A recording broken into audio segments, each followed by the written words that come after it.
Okay guys, on this video I'm going to show you guys the 2 ways to turn on autosave in VS Code.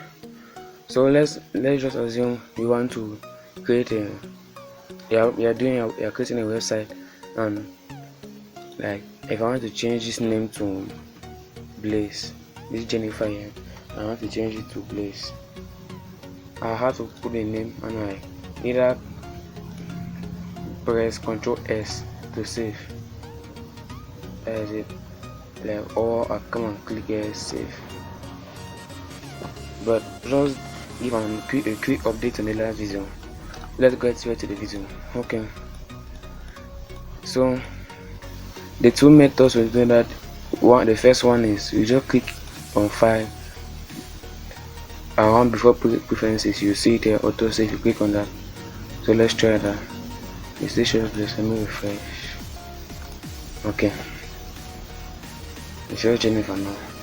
So if I change, if I now remove the name, look here, the name is single. Yeah, there's no name there again. So I put blaise. Without clicking on anything or pressing Ctrl S, the name appears there.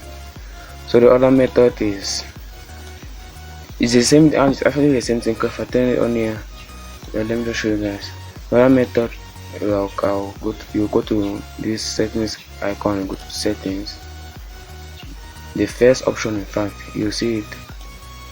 You choose after delay. So that's all. Let's change the name back to Jennifer.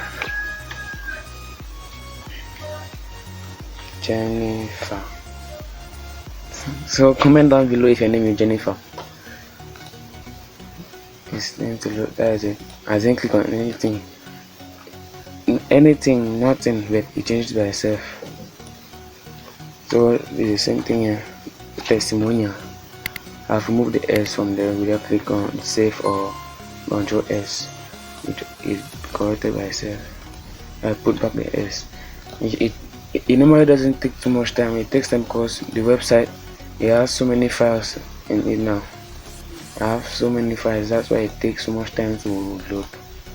But that was all for the video. If the video was helpful, please subscribe to the channel and give a thumbs up to this video, and I'll be able to make more videos like this, or even better than this.